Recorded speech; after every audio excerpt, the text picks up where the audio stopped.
Hello and welcome to Castar Reviews. Happy Halloween and welcome to the final edition of the Dead Rising retrospective. Dead Rising 4, like most of its predecessors, started off as an Xbox exclusive in 2016. A year after release, a PS4 version came out under the tagline of Frank's Big Package. Speaking of, while this game is set a year after Dead Rising 3, it takes place in Willamette and stars photojournalist Frank West, albeit a more jaded Frank West. There have been some wholesale changes with this game that make it stand out from prior entries for better or worse, but we'll cross that bridge when we get there. Even with these changes, does Dead Rising 4 finish strong? Let's find out. This is Dead Rising 4.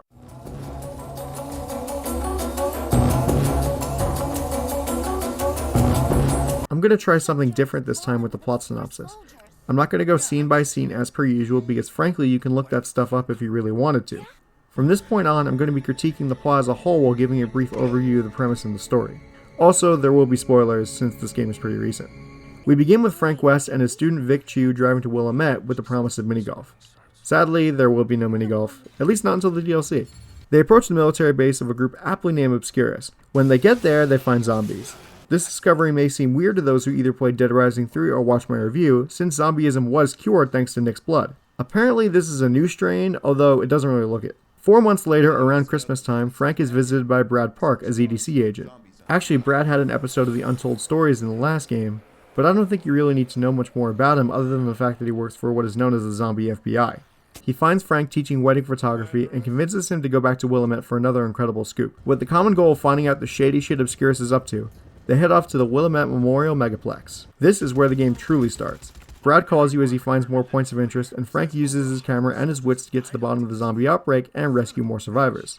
Frank also discovers that Vic is hunting down the same scoop, and he also spends a lot of the story chasing her.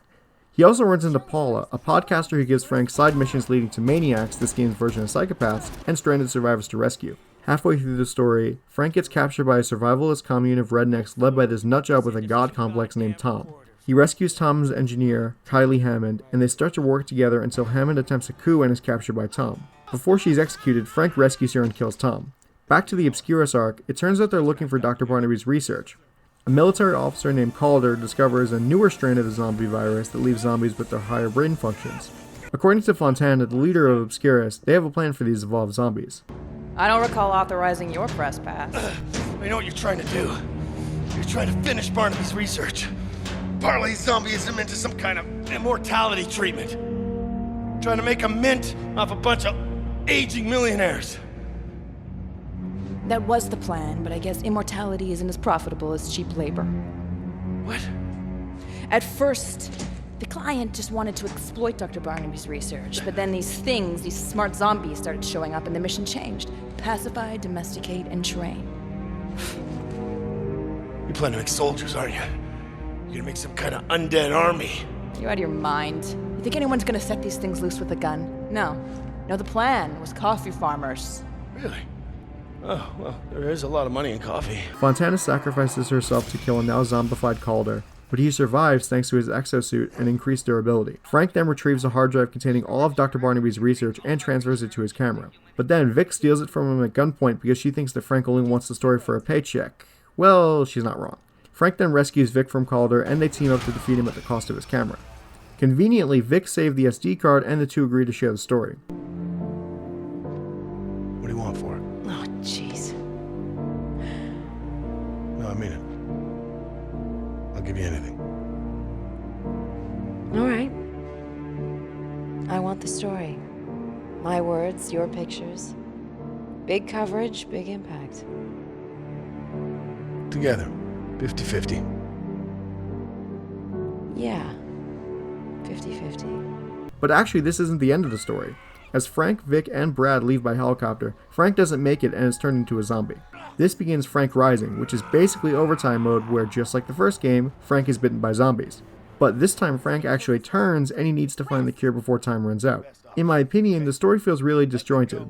There are 3 arcs to worry about, but there is so much time between plot threads that it can be hard to follow if you aren't marathoning the game. At first, I wasn't really a fan of Frank's character because he seemed like more of an asshole than in the first game, but just like in the first game, he grew as a character after connecting with his colleagues and other survivors.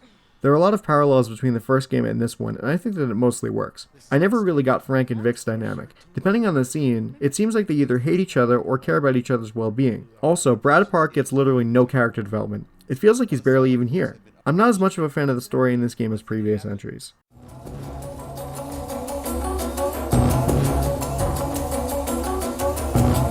Once again, I was forced to turn up the gamma slider because it was too damn dark, although that's more of a me problem than a game problem.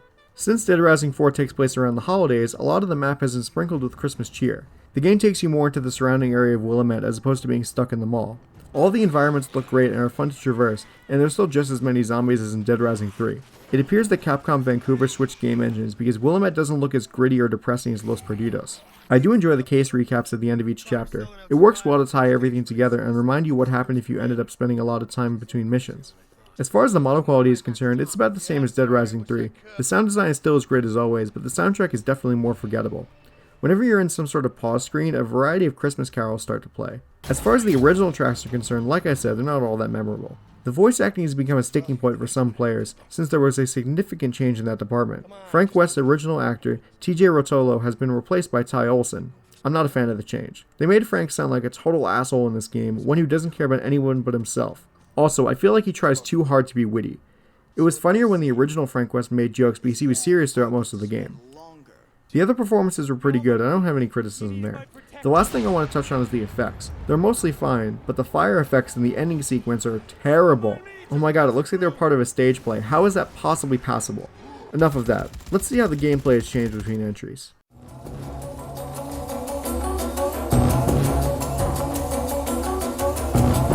The core of the gameplay remains, with combo weapons, zombie killing, and the like. The main change has been with the game's many system mechanics. First and most importantly, the running clock has been completely removed. You no longer have to manage your game time to be able to make it to story moments. Unfortunately, this has turned the Dead Rising series from a survival horror game with a unique mechanic to a generic zombie open world game with interesting weapons. While I enjoy Dead Rising 4 at times, it doesn't even feel like it's in the same series anymore. I like the running clock system from previous games, it was just the save system I had a problem with.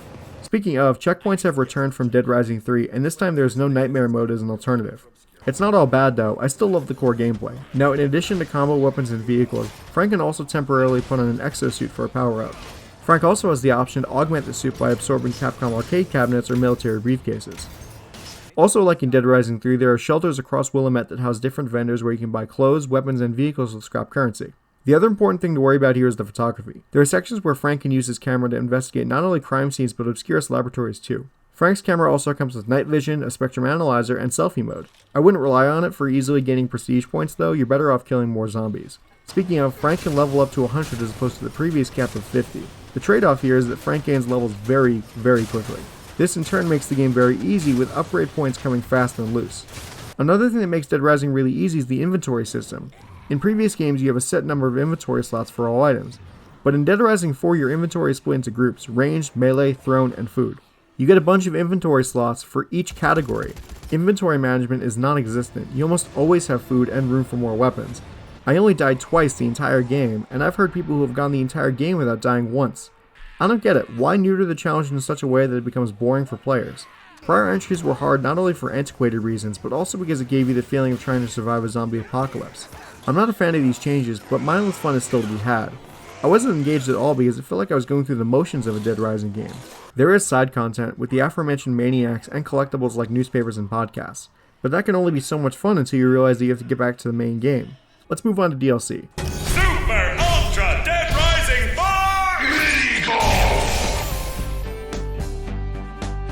Not as extravagant of a title, but I'll take it. It's basically mini golf but with zombies in a giant ball. There is local multiplayer this time, and I love that. I'm torn on the gameplay of Dead Rising 4. I'm not a fan of the dumbing down of the difficulty and gameplay mechanics, but the zombie killing as a whole is still really fun.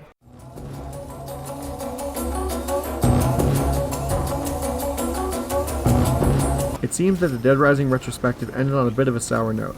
I still think that there is some fun to be had with Dead Rising 4, but I would recommend either playing Dead Rising 2 or 3 way before that. I hope you had a fun time watching the Dead Rising retrospective, and I hope you'll stay with me in a couple weeks for when my new retrospective starts up. This time, I'm moving into the world of platformers. Thank you for watching this episode of Castar Reviews, subscribe for more content from me, and follow me on Twitter for production updates. See you soon, and happy Halloween!